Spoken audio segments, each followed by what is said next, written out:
Hello bachcho, so the question is at 518 degrees Celsius, the rate of decomposition of a sample of a gaseous acetaldehyde initially at a pressure of 363 torr was 1 torr per second when 5% had reacted and 0.5 torr per second when 33% had reacted.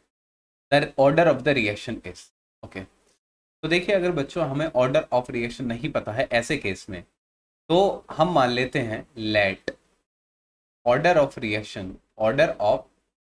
reaction is n and for nth order जो rate होता है rate is directly proportional to a minus x की power n for nth order the rate of the reaction is directly proportional to a minus x to the power n where a is the initial concentration and x is the reacted concentration. So a minus x equal to unreacted. तो here we have two case. तो यहाँ से हम लोग दो case हैं हमारे पास. तो दो केस में क्या है कि हम ऐसे कर लेंगे R1 upon R2 is equal to a minus x1 upon a minus x2 power n की पावर n. तो हम लोग अगर पहला केस देखें तो पहले केस में क्या हो रहा है कि जो रेट है वो 1 टोर पर सेकेंड है व्हेन 5% रिएक्टेड. तो यानी कि जो रेट है वो 1 टोर पर सेकेंड है जब 5% रिएक्टेड. का मतलब क्या है कि 5% रिएक्टेड का मतलब है अनरिएक्टेड कितना बचा. अनरिएक्टेड कितना है आपके पास 95%.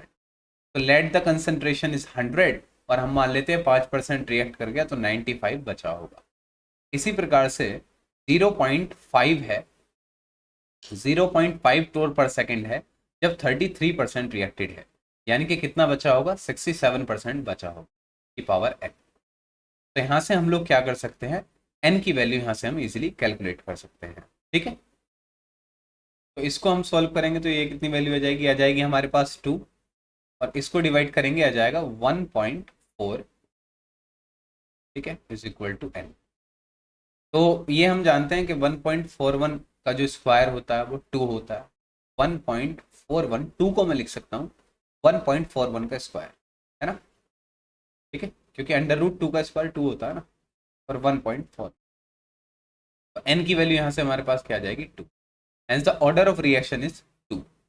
So option A is the correct answer. So I hope the concept is very much clear to you. Thank you and best of luck.